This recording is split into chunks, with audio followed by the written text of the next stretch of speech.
హరే రామ హరే కృష్ణ. రాజసూయ యాగం విజయవంతంగా పూర్తయిన తర్వాత ధర్మరాజు రాజ్యాన్ని సమర్థంగా పరిపాలించసాగాడు. రోజు దేవర్షి నారదుడు ఇంద్రప్రస్థానానికి వచ్చి ధర్మరాజుని ఆత్మీయంగా పలకరించాడు. ఆయన ధర్మరాజుని ధర్మ పరిపాలన ప్రశంసించి రాజధానిలోని విశేషాలను ఆసక్తిగా పరిశీలించసాగాడు. ధర్మరాజు నారద మహర్షిని గౌరవంగా ఆహ్వానించి ఆయన ఆశీర్వాదం కోరాడు. నారదుడు ధర్మరాజుని రాజధాని మరియు పాలనా విధానం గురించి పలు ప్రశ్నలు అడిగాడు. రాజధాని ధర్మబద్ధంగా నడుస్తుందా? ప్రజల సంక్షేమం ఎలా ఉంది? అన్నీ సక్రమంగా జరుగుతున్నాయా అనే విషయాలను తెలుసుకునే ప్రయత్నం చేశాడు నారదుడు. ధర్మరాజు తన పాలన ధర్మానుగుణంగా సాగుతుందని వివరిస్తూ మహర్షి నారదుడి ప్రశంసలను అందుకున్నాడు. రాజు తన ప్రజల భద్రత, సంక్షేమం గురించే ఎల్లప్పుడూ ధ్యాస ఉంచాలి. రాజు ఎప్పుడూ నిజాయితీగా ఉండాలి, తప్పుడు మాటలు పలకకూడదు. పరిపాలనలో దుష్టశక్తులను అణచివేయాలి. మంచి పాలన చేస్తూ రాజు తన ప్రజలందరికీ సమానంగా న్యాయం చేయాలి. వర్గభేదాలను ప్రోత్సహించకూడదు. అవసరమైతే పండితుల, గురువుల సలహాలు కూడా తీసుకోవాలి. మంత్రిమండలి మెరుగుపరిచే విధంగా ఖజానాను సక్రమంగా వినియోగించాలి. యుద్ధంలో ధైర్యంగా వ్యవహరించాలి. అవసరమైనప్పుడు తన రాజ్యం కోసం పోరాడే సాహసం కూడా కలిగి ఉండాలి. ప్రజల సంక్షేమాన్ని చూసుకుంటే రాజ్యంలోని అన్ని వర్గాల ప్రజలకు సమాన హక్కులు కల్పించాలి. ప్రమాదాలను ఆలస్యంగా గుర్తించకూడదు. తెలివి తక్కువ వాళ్ళతో సమాలోచన చేయకూడదు. ఎక్కువగా కోపగించకూడదు. చేయవలసిన పనులను వాయిదా వేసి ఆలస్యం చేయకూడదు. తెలివి కలిగిన వారిని ఆలస్యంగా గుర్తించకూడదు. ప్రయోజకమైన విషయాలను తప్ప అప్రయోజక ఆలోచనలను చేయకూడదు. నిర్ణయించిన పనులు ఆపకూడదు. ప్రభుత్వ రహస్యాలను బయటపడనీయకూడదు. ప్రజాహిత కార్యాలు చేయకుండా ఆలస్యం చేయకూడదు. ఇంద్రియ సుఖాలకు ముఖ్యత్వం ఇవ్వకుండా సోమరితనం, నిర్లిప్తత, నిష్క్రియతత్వం రాజకార్యాలలో తగదు అని నారద మహర్షి మాటలను శ్రద్ధగా ఆలకించిన ధర్మరాజు, మహర్షి, నా యథాశక్తిన అధర్మాన్ని వదిలి ధర్మ మార్గంలో పాలన సాగిస్తున్నాను. తమరు మైసభను చూశారా, ఎలా ఉన్నది అని అడిగాడు.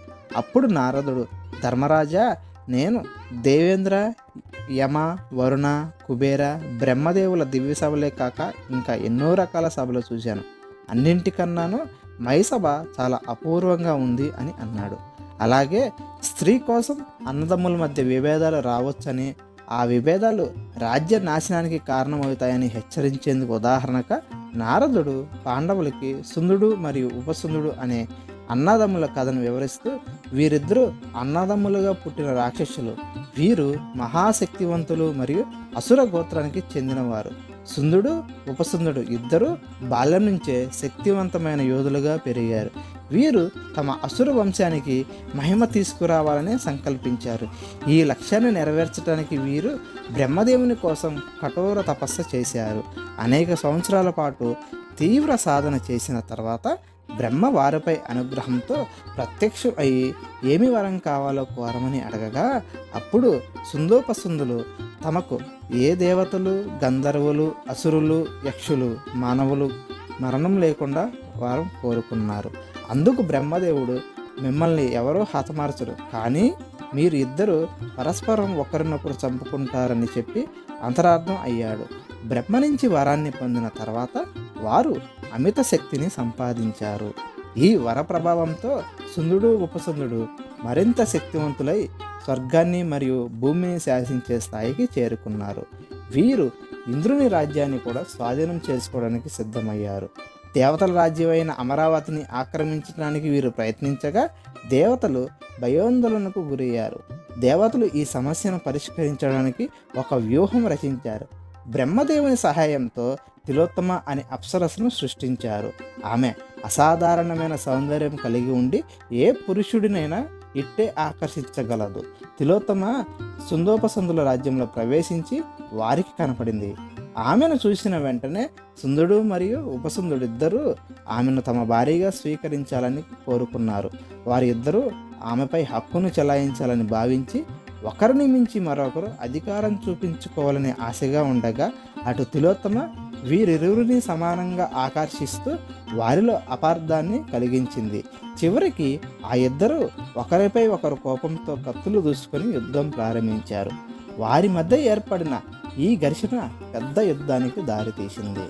తిలోత్తమ వల్ల మోజుపడి ఒకరినొకరు నాశనం చేసుకున్నారు. ఇలా దేవతల వ్యూహం విజయవంతమైంది మరియు రాక్షసుల బెడద కూడా తొలగిపోయింది. అహంకారం మరియు కామానికి లోనైతే నాశనం తప్పదని ఈ కథ ద్వారా మనకు తెలుస్తుంది. సుందోపసందులు తమ శక్తిని అహంకారంతో ఉపయోగించారు. చివరికి అదే వారి అంతానికి కారణమయ్యింది. బుద్ధిమంతులైన వారు యుద్ధం లేకుండా సమస్యలను పరిష్కరించగలరు. దేవతలు వారి శక్తిని ఉపయోగించకుండా వ్యూహాలతోనే సమస్యను పరిష్కరించారు. కామక్రోధాలు మనుషులను నాశనం చేస్తాయి. సుందోపసందులే కాకుండా ప్రతి ఒక్కరూ ఈ గుణాలను నియంత్రించుకోగలిగితే గొప్ప వారవుతారు. ధర్మానికి వ్యతిరేకంగా జీవించే వారెవరికి శాశ్వతంగా విజయం ఉండదు అని ఈ కథ ద్వారా మనకి తెలియజేస్తుంది. వారు ఎంతటి శక్తిని పొందినా చివరకు తమ అహంకారం కామానికి బలైపోయారు. ఈ కథ ధర్మపదాన్ని అనుసరించే వారికి ఒక గొప్ప బోధనగా నిలుస్తుంది. అయితే పాండవులు పరస్పరం శత్రువులుగా మారకుండా సమానమైన నిబంధనలను పాటిస్తూ ద్రౌపదిని భాగస్వామిగా స్వీకరించారు. సుందా ఉపసుందుల కథ ద్వారా అహంకారం, అధిక ఆశ, ఆమెను చూసిన వెంటనే సుందుడు మరియు ఉపసుందుడు ఇద్దరు ఆమెను తన భార్యగా స్వీకరించాలని కోరుకున్నారు. మరియు స్వార్థం చేసే మనుషులను ఎలా నాశనం చేస్తాయో స్పష్టమవుతుంది. ఈ విధంగా నారద మహర్షి ఇంద్రప్రస్థానానికి రావడం ద్వారా పాండవుల మధ్య ఐక్యతను కాపాడేందుకు కారణమయ్యాడు. ఆయన జ్ఞానోద్వేగంతో చెప్పిన మాటలు పాండవులకు ఒక మార్గదర్శకంగా మారాయి. పాండవులు ఇంద్రప్రస్థను రాజధానిగా స్థాపించిన తర్వాత వారు న్యాయంగా ధర్మబద్ధంగా ప్రజలకు పాలన అందిస్తున్నారు. రాజ్యంలో అన్ని విధాలుగా శ్రేయస్సు అనగా పాడి పంటలతో కుటుంబాలు వాళ్ళ పిల్లాజల్లలతో పశు సంపదతో వెల్లివిరిసింది. ఇంద్రప్రస్థ రాజ్యంలో ప్రజలు సంతోషంగా జీవిస్తున్న సమయంలో ఒకరోజు అనుకోని సంఘటన చోటు చేసుకుంది. ఈ సంఘటన కారణంగా అర్జునుడు ప్రవాస జీవితం గడపాల్సిన పరిస్థితి ఏర్పడింది. పాండవులు వివాహ సమయంలో వారు ఒక నిబంధనను పెట్టుకున్నారు. అదేమిటంటే వారి సహధర్మిణి అయిన ద్రౌపది ఎవరి గదిలో ఉన్నా ఇతరులు ప్రవేశించరాదు. ఇది ఒక నిబద్ధతగా నిర్ణయించుకున్నారు. ఒకరోజు ఒక బ్రాహ్మణుని ఆవును కొందరు దొంగలు దొంగిలించినారు. ఆ బ్రాహ్మణుడు అర్జుని వద్దకు వచ్చి దొంగలను శిక్షించి గోవును తెచ్చి ఇవ్వమని అడగగా అప్పుడు అర్జునుడు ధర్మరాజు తన ఆయుధాలను ద్రౌపదికి చెందిన అంతఃపురంలో ఉంచాడు. ఆ సమయంలో అర్జునుడు ఆ ఆయుధాలను తీసుకోవాల్సిన అవసరం ఏర్పడింది. కానీ ద్రౌపదిని చూడకుండా అక్కడ ప్రవేశించటం అతనికి కష్టం. అయినప్పటికీ ధర్మరక్షణ కోసమే అతను ఆ నిబంధనను ఉల్లంఘించి లోపలికి ప్రవేశించాడు. అక్కడికి వెళితే నియమభంగం అవుతుంది. కానీ బ్రాహ్మణుని బాధను నివారించడం తన ధర్మమని భావించి ఆయుధాగారానికి వెళ్ళి ధనస్సు తెచ్చి దొంగలను చంపి గోవును బ్రాహ్మణులకి అందిస్తాడు. నియమభంగం జరిగినందుకు అర్జునుడు తీర్థయాత్ర చేయాలని నిర్ణయించుకున్నాడు. ధర్మరాజు మాత్రం వచ్చింది సత్కార్యం నిమిత్తం కనుక నియమభంగం జరగలేదని చెప్పాడు. అయినప్పటికీ అర్జునుడు, అన్నయ్య, ఏదో సాకుతో ధర్మం తప్పటం భావ్యం కాదు కనుక తీర్థయాత్ర చేయడానికి నాకు అనుమతి ఇవ్వండి అని చెప్పి సెలవు తీసుకొని అర్జునుడు తన ప్రస్థానాన్ని ప్రారంభించి అనేక తీర్థయాత్రలు చేశాడు. ఆయన ప్రయాణం ఆయా ప్రాంతాలలో భక్తిపరంగా సాగింది. ఉత్తర భారతదేశంలోని అనేక పుణ్యక్షేత్రాలను సందర్శించిన అర్జునుడు తన ప్రవాస యాత్రలో అనేక తీర్థయాత్రలు చేసుకుంటూ బ్రాహ్మణులతో పౌరాణికులతో తీర్థయాత్రకు బయలుదేరి ముందుగా గంగా తీరం చేరాడు. ఒకరోజు ఉలీపి అనే నాగకన్య అర్జునుని చూసి మోహించింది. ఉలీపి శూరత్వంతో వినయంతో కూడిన యువతి. అర్జునుడు తాను బ్రహ్మచర్మ వ్రతంలో ఉన్నానని అన్నగారి ఆదేశంతో తీర్థయాత్ర చేస్తున్న నన్ను ఇలా కోరటం భావ్యం కాదని వారించిన ఉలిచి అర్జునునితో, మీ గురించి నాకు అంతా తెలుసు. ఇందువలన వ్రతభంగం ఏమీ కాదు. నా కోరిక తీర్చుకోకుండా ఉంటే ఆత్మహత్య చేసుకుంటాను అని, అలా జరిగితే ఎన్ని దాన ధర్మాలు చేసినా ఆ పాపం మీకు పోదు అని అన్నది. ఇక చేసేది ఏమీ లేక అర్జునుడు ఆమె కోరికను తీర్చాడు. ఉలిచి గర్భవతి అయ్యి ఇరావణుడు అనే కుమారుడిని కన్నది. ఆమె కోరిక ఏమిటంటే తనకు జన్మించిన కుమారుని వీరుడిగా గొప్ప యోధుడిగా మార్చాలని అర్జునుని అభ్యర్థించింది. అర్జునుడు ఆమె కోరికను అంగీకరించి ఆ బాలుణ్ణి పరాక్రమ శిక్షణకు సిద్ధం చేశాడు. ఆ బాలుడే తర్వాత ఇరావణుడుగా ప్రఖ్యాతి పొందాడు. ఆయన అర్జునుడి కుమారుడిగా మహావీరుడిగా ఎదిగాడు. ఉలిపి ప్రేమ, త్యాగం, ధైర్యం గొప్పవి. ఆమె అర్జునుని ప్రేమగా పొందిన అతని ధర్మానికి అవరోధం కలగకుండా తన బాధను సహిస్తూ అతన్ని ముందుకు సాగనించింది. ఈ కథలో ప్రేమ, బాధ్యత, ధైర్యం, త్యాగం అన్నీ ఉన్నాయి. తర్వాత అర్జునుడు గయా, గంగా, సాగర సంగమం మొదలైన క్షేత్రాలు సందర్శిస్తూ మణిపుర రాజ్యంలోకి ప్రవేశించాడు. ఆ రాజ్యాన్ని చిత్రవాహనుడు అనే మహాధర్మపరుడు పాలిస్తున్నాడు. ఇతనికి చిత్రాంగద అనే రాజకుమార్తె ఉంది. ఆమె శౌర్యవంతురాలు, బలశాలిని, అందమైన స్త్రీ. ఆమె రాజు కుటుంబానికి చెందినప్పటికీ తండ్రితో పాటు పరాక్రమ శిక్షణ తీసుకుంటుంది.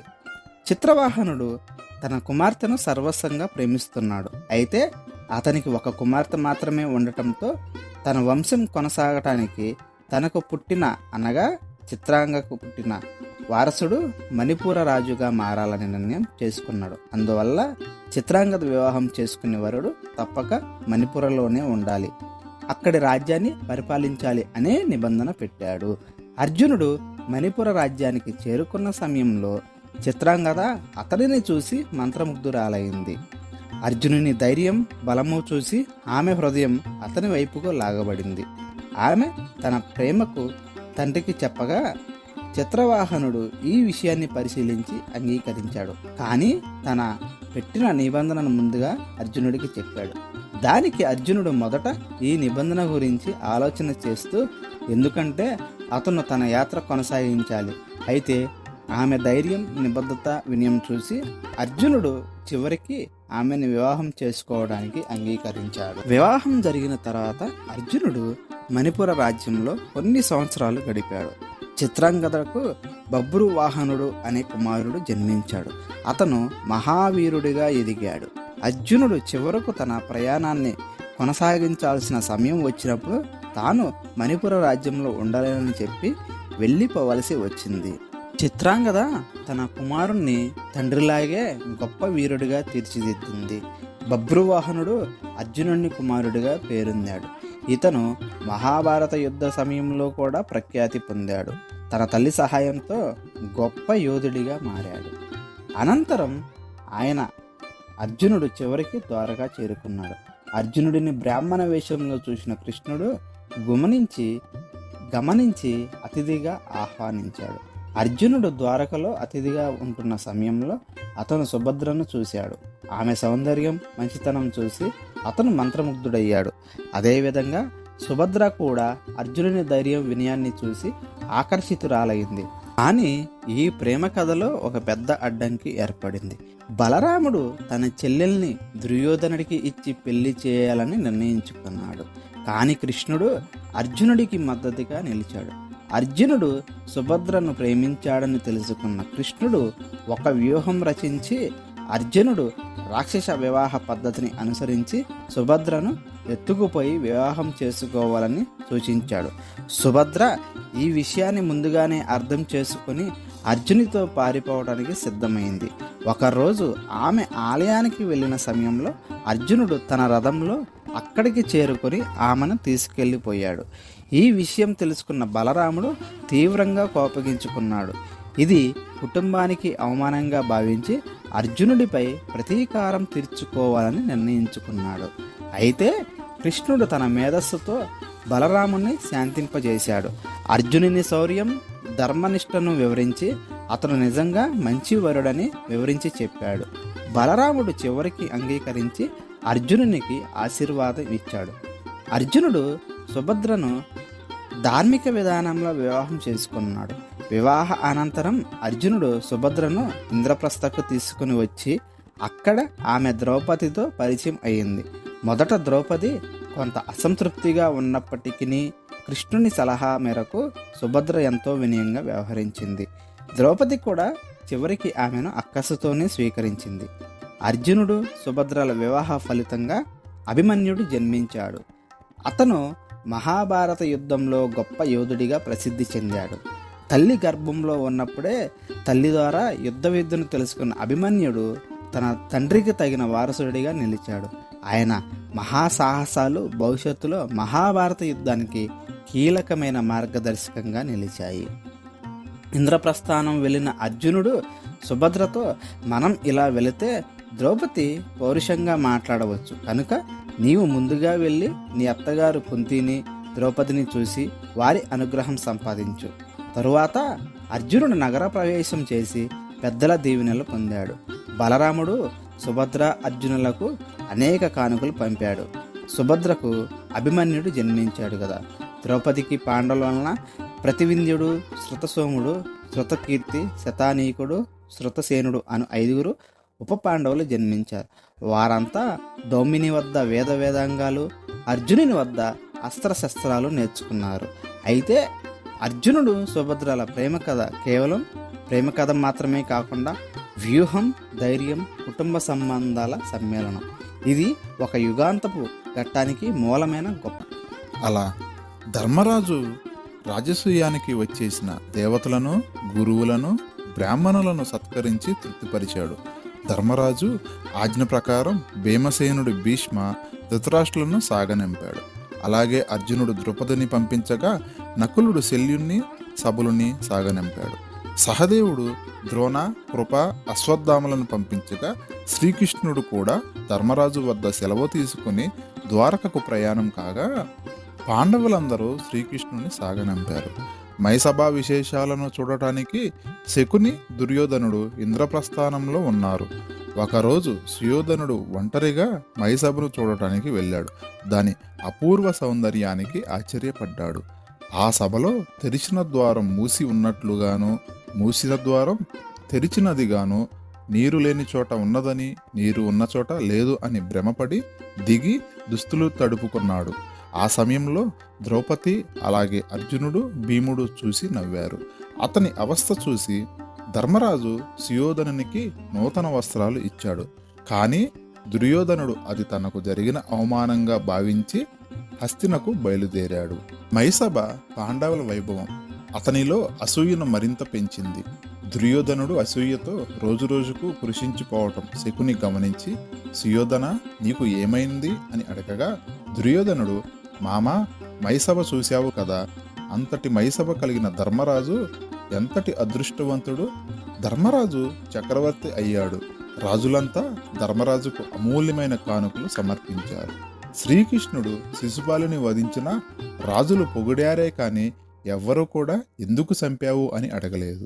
పాండవుల ఐశ్వర్యం, ధనం అన్నీ చూశావుగా అంటూ బాధపడుతున్న దుర్యోధనుడితో శకుని ఇలా అన్నాడు, సుయోధన, ధృతరాష్ట్రుని అనుమతి పొంది నా మాట పాటిస్తే పాండవ లక్ష్మిని నీకు చెందేలా చేస్తాను అని అన్నాడు. అందుకు దుర్యోధనుడు శకునితో ధృతరాష్ట్రుని వద్దకు వెళ్ళాడు. కుమారుడు కృషించిపోతున్నాడని విని ధృతరాష్ట్రుడు చింతించాడు. నాయనా సుయోధన, కౌరవ సంపదనంతా నీకు ఇచ్చాను కదా, దేవేంద్రునితో సమానమైన భోగభాగ్యాలు కూడా ఉన్నాయి కదా, నీవిలా కృషించటం ఎందుకు అని అడిగాడు. తండ్రి, పాండవుల ఐశ్వర్యం దేవేంద్రుని కంటే గొప్పది. వారి కీర్తి నలుదిశలా వ్యాపించింది. వారితో సరిపోల్చటానికి 3 లోకాలలోని రాజులు సరిపోలేదు. హరిశ్చంద్రుడు చేసిన రాజసూయ యాగం కంటే పాండవులు చేసిన రాజసూయ యాగం చాలా గొప్పది. సామంతుల వలన అశేష రత్నాభరణాలు పొందారు. రాజులందరి చేత శ్రీకృష్ణుడు ధర్మరాజుకు దండం పెట్టించాడు. సాటి కుమారుడిగా నేనిది సహించలేను అని అన్నాడు. అప్పుడు శకుని దుర్యోధనితో, ధర్మరాజు జోదప్రియుడు, అందులో కపటం తెలియనివాడు. నేను అక్షవిద్యలో నేర్పరిని. జూదంలో ధర్మరాజుని అక్రమంగా ఓడించి అతని సంపద అంతా సుయోధని హస్తగతం చేస్తాను అని అన్నాడు. అందుకు సుయోధనుడు సంతోషించి, తండ్రి, ఇందుకు మీరు అంగీకరించండి అని అన్నాడు. ధృతరాష్ట్రుడు అందుకు, ప్రియకుమారా, నీవు నాకు, నా పెద్ద భార్యకు పెద్ద కుమారుడివి. ఈ రాజ్యానికి, మన గొప్ప వంశకీర్తిని కూడా నీవే వారసుడవు. పాండవులపై నువ్వు పగపెట్టుకోవద్దు. దగ్గర బంధువుల పట్ల, అందులోనూ నిరపరాధులైన వారి పట్ల వైరం వల్ల విచారం, మరణం కలుగుతాయి. అమాయకుడైన ధర్మరాజుని ఎందుకు ద్వేషిస్తావు? నాకు చెప్పు. అతడి ప్రతిభ మనది కాదా? మన స్నేహితులే వారి స్నేహితులు. మన పట్ల అతడికి ఎంత మాత్రమూ అసూయ లేదు. వీరత్వంలోనూ వంశఘనతలోనూ అతనికి నీవు సరిసమానుడివే. నీ సోదరుడిపై ఎందుకు ఓర్వలేనితనం? అలా వద్దు, నువ్వు అసహనాన్ని వీడాలి అని ధృతరాష్ట్రుడు చెప్పాడు. తండ్రి చెప్పిన మాటలో దుర్యోధనుడిని శాంతింప చేయలేదు. ప్రపంచ జ్ఞానం లేని మనిషి ఎంత విద్య నేర్చినా ప్రయోజనం ఉండదు. మంచి రుచికరమైన పదార్థాల్లో ఉండే గరిటకు దాని రుచి తెలియదు. ఆ పదార్థం వల్ల గరిటకు ఏమి ఉపయోగం లేదు. మీరు రాజకీయం, రాజ్యపాలన శాస్త్రాలు నేర్చుకున్నారు, కానీ రాజకీయ బుద్ధి విశేషాలు మీకు ఉన్నట్లు కనిపించట్లేదు. ప్రపంచ మార్గం ఓ తీరుగా, రాజ్యపాలన మరో తీరుగా ఉన్నాయి. శత్రువుడి కర్తవ్యం ఎల్లప్పుడూ ఇతరులపై విజయం సాధించటమే అయి ఉండాలి. ధర్మంగా లేదా అధర్మంగా అయినా రాజు విజయాన్నే కోరుకోవాలని బృహస్పతులు వారు చెప్పలేదా అంటూ శాస్త్రోక్తంగా కొన్ని నీతులు, ఉదాహరణలు చెబుతూ నీచ పని గొప్ప పని అన్నట్లుగా తెలిపాడు దుర్యోధనుడు. శకుని అందుకొని తాను తయారు చేసిన జూద ప్రక్రియ గురించి ధర్మరాజు పిలిచి అందులో అతన్ని పూర్తిగా ఓడించి రక్తపాతం లేకుండా అతని సర్వస్వాన్ని ఎలా సాధించవచ్చో వివరించి చెప్పాడు. కుంతి కుమారుణ్ణి జూదమాడటానికి పిలిస్తే చాలు, మిగిలినదంతా నేను చూసుకుంటాను అని శకుని ధృతరాష్ట్రుడితో చెప్పాడు. దుర్యోధనుడు దానికి, శకుని యుద్ధం లేకుండా పాండవుల సర్వ ఐశ్వర్యాన్ని నా కోసం జయిస్తాడు. మీరు మాత్రం ధర్మరాజుని జూద క్రీడకి రావాల్సిందిగా పిలువు అని అన్నాడు. అందుకు ధృతరాష్ట్రుడు ఆందోళన చెందుతూ, మీ ఆలోచన సక్రమంగా లేదు నాయన, దీని గురించి మనం విదురుణ్ణి అడుగుదాము, అతడు సరైన సలహా ఇస్తాడు అని అంటాడు. కానీ దుర్యోధనుడు విదురుడి సలహా తీసుకోవడానికి ఒప్పుకోడు. విదురుడు అర్థం లేని సామాన్య నీతులు చెబుతాడు. అది మన కార్యానికి ఉపయోగపడదు. రాజుల లక్ష్యం గ్రంథాల్లో ఉన్న ఉపదేశాలు, మంచి సూత్రాల్లా ఉండకూడదు. రాజుల లక్ష్యం కొంచెం కఠినంగా ఉంటే కార్యాలు కొనసాగుతాయి. అదీ కాక విదురుడికి నేనంటే ఇష్టం లేదు. పాండవ పక్షపాతి అతడు. ఈ సంగతి మీకు తెలుసు అని అన్నాడు దుర్యోధనుడు. అప్పుడు ధృతరాష్ట్రుడు ఇలా అన్నాడు, పాండవులు బలవంతులు, వారితో శత్రుత్వం ఉత్తమం కాదు. ద్యూతం ఎప్పుడు వైరానికి దారితీస్తుంది. ఆ ఆట వల్ల కలిగే ఉద్రేకాలకు అంతం ఉండదు. కనుక మనం ఆ పని చేయకూడదు అని ఎలా హితవు పలికాడు ధృతరాష్ట్రుడు. కానీ దుర్యోధనుడు పట్టు విడవలేదు. తండ్రిని తొందర చేస్తూనే ఉన్నాడు. ఈ జూత ప్రక్రియ పురాతనం నుంచి రాజుల ఆనందం కోసం, కాలక్షేపం కోసం ఆడబడుతూనే ఉంది. అలాంటిది మనకు రక్తపాతం లేకుండా ఐశ్వర్యం చేకూరేటప్పుడు అందులో చెడేముంది? నీవు అనుసరించే మార్గమే నాకు నచ్చలేదు. మున్ముందు నీవు పశ్చాత్తాపడతావు అని అది అనివార్యం అన్నాడు శకుని. చివరికి వారిని తన సంభాషణతో ఒప్పించలేక అలసిపోయి తన కుమారుడి పట్టుదలను మాన్పించలేక ధృతరాష్ట్రుడు దానికి సమ్మతించి తన సేవకులను ఆట స్థలం నిర్మించాలని పురమాయించాడు. ఇలా చేసినప్పటికీ ధృతరాష్ట్రుడు విదురుడితో ఈ విషయం గురించి మాట్లాడగా అందుకు విదురుడు, ఇందుకు నేను అంగీకరించను. పాండవులకు కౌరవులకు విరోధం కలడానికి పునాది వేయవద్దు. ఎంతటి శాంత స్వభావులైనా జూదం విరోధం కలిగిస్తుంది. పాండవులు కౌరవులు కలిసి ఉండేలా ఏర్పాటు చేయి అని అన్నాడు. దానికి ధృతరాష్ట్రుడు, విదురా, నీవు అనవసరంగా అనుమానపడవద్దు. మీరు భీష్ముడు ఉండగా ఈ అన్నదమ్ముల మధ్య విరోధం ఎందుకు? కనుక నీవు ఈ జూదానికి అంగీకరించి ఇంద్రప్రస్థానానికి వెళ్ళి పాండవులను జూదానికి తీసుకురా అని అన్నాడు. చివరగా మళ్ళీ ధృతరాష్ట్రుడు దుర్యోధనితో, ఈ జూదం వల్ల మీకు విరోధం వస్తుంది, ప్రజలందరికీ కీడు చేస్తుంది. విదురుడు కూడా అంగీకరించడం లేదు. నీకు సంపద కావాలంటే నీవు కూడా యాగం చేయి, మీరిద్దరూ రాజ్యాన్ని పాలించండి అని అన్నాడు. వెంటనే శకుని, సుయోధన, ఎలాంటి సైన్యం లేకుండా, యుద్ధ రక్తపాతం లేకుండా పాచికలాడించి పాండవ రాజ్యలక్ష్మిని నీకు ఇస్తాను. జోదం కాక వేరే ఏ విధంగా పాండవులను జయించటం ఎవరి తరం కాదు అని అన్నాడు. ధృతరాష్ట్రుని మనసు జూతానికి అంగీకరించట్లేదు. మీరు ఎన్ని చెప్పినా నేను వినను. విదురుడు జూదం అనర్థ దారి తెస్తుందని కూడా చెప్పాడు. అతడు నీతి కోవిదుడు. అతని మాట నిజమే కదా, జూదం వదిలి ఎప్పట్లా ఉండు అని దుర్యోధనితో అన్నాడు. దుర్యోధనుడు, తండ్రి, విదురుడు పాండవ పక్షపాతి. అతడు మనకు ఆప్తుడు కాదు. జూదం పురాణంలో ఉంది. స్నేహంతో ఆడుకునే జూదం హాని కాదు. కనుక శకునితో జోదం ఆడటానికి అనుమతి ఇవ్వండి అని అన్నాడు. అలా దుర్యోధనుడు అడిగేసరికి తప్పనిసరి పరిస్థితుల్లో ధృతరాష్ట్రుడు విదురునితో, విదురా, మనము ఒక సభ నిర్మించాము కదా, దానిని చూడటానికి ధర్మరాజుని అతని తమ్ములతో సహా ఆహ్వానించి నీతో తీసుకునిరా. కాలక్షేపం కోసం అయినా దుర్యోధనితో జోదం ఆడతాడు అని అన్నాడు. అందుకు విదురుడు జోదం అనర్థమని ఎన్నిమార్లు చెప్పినా ప్రయోజనం లేకపోయింది. ఇక తప్పదని ఇంద్రప్రస్థానానికి వెళ్ళి ధర్మరాజు విదురుని సాదరంగా ఆహ్వానించాడు. విదురుని రాకకు కారణం తెలుసుకున్న ధర్మరాజు విదురునితో, విదురా, మా పెదనాన్న ఆహ్వానం మన్నించి నీ వెంట వస్తాము, సభను చూస్తాము. కానీ జోదం ఆడుట తగునా? జోదం వలన విభేదాలు వస్తాయి. అయినా ధృతరాష్ట్రుని ఆజ్ఞ మాకు శిరోధర్యము, అందుకని మీతో వస్తాము అని అన్నాడు. హస్తినాపురంలోని కుమారులతోనూ భీష్ముడు, ద్రోణుడు, శల్యుడు, శకుని, అశ్వత్థామ, సైంధవుడు మొదలైన వారితో ఉన్న ధృతరాష్ట్రుడు కోడళ్లతో ఉన్న గాంధారికి ధర్మరాజాదులు నమస్కరించారు. ద్రౌపది సౌందర్యాన్ని గాంధారి కోడళ్లకు ఆశ్చర్యంతో కూడిన అసూయ చెందారు.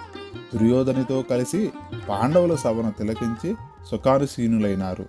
అయితే ఈ తరువాయి భాగంలో కేలి సభలో శకుని తన మాయాజాలంతో ద్యూత క్రీడలో ధర్మరాజుని ఎలా ఓడించాడు, అలాగే